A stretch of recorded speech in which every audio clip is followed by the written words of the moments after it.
পাঞ্জা করে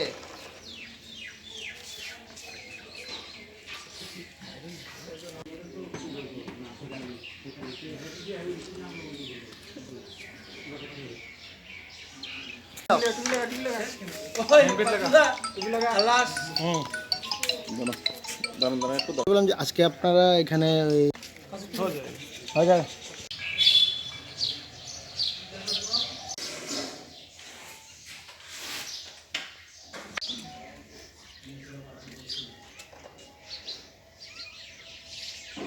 দেবো নিয়ে ওইখানে আরামসে রাখবো, পড়াশোনা করাইবো, খাওয়া দাওয়া করাইবো, থাকবো আর লাস্টে দিয়ে নিকা করে দেবো।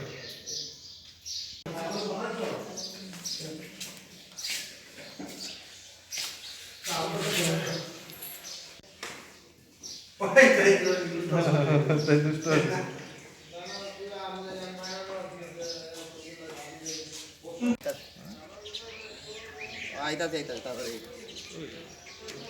বিজয় একটা নতুন 1 2 3 4 5 6 7টা দাঁড়া একটা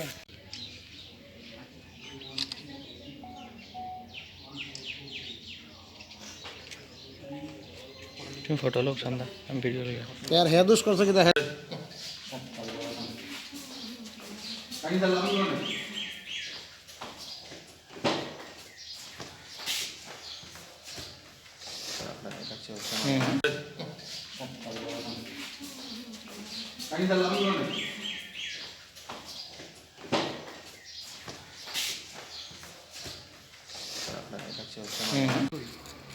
হাউস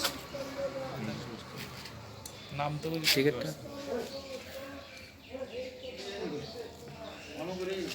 টিকিটটি কোন জায়গা টু কোন জায়গা?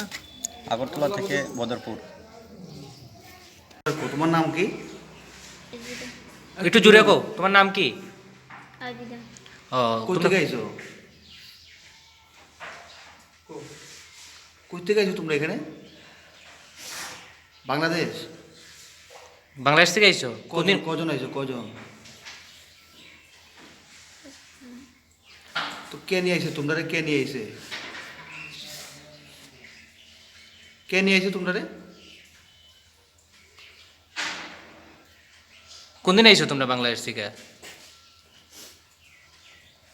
কোনদিন আইছো বাংলাদেশ থেকে তোমরা?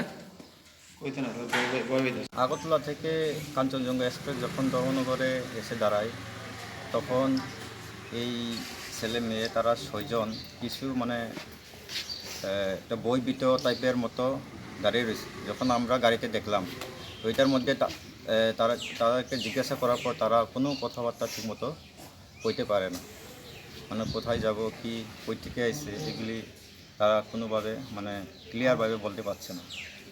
তখন তারা 1-2 জন গাড়ি থেকে নেমে গেছে। তো গাড়ি ছাড়ার সময় তখন আমরা তাদেরকে জিজ্ঞেস করলাম মানে কোথায় যাবে, তারা কোনো ঠিকমতো বলতে পারে না। তো আমাদের সাসপেক্ট যে তারা ওই যাইব কে নিয়ে আইছে তাদের সঙ্গে তারা কোনো একটা ক্লিয়ারভাবে মানে বলতে না পারে আমরা একটা সন্দেহ জাগছে তারা কই থেকে আইছে, ওইটা সাসপেক্টের কোনো বাইরে থেকে মানুষ তারা আইছে।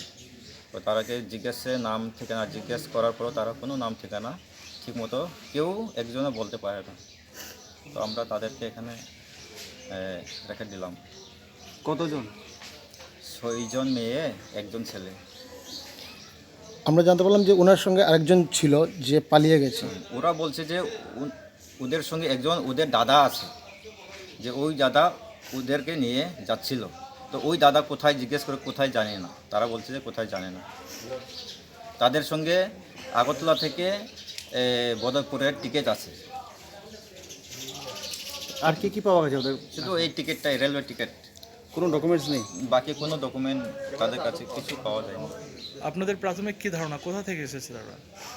তো এটা ঠিক এখন মানে বলা কঠিন কই থেকে এসে তারা, হয়তো তারা বিদেশি মানুষ হইতে পারে, আমরা সাসপেক্ট।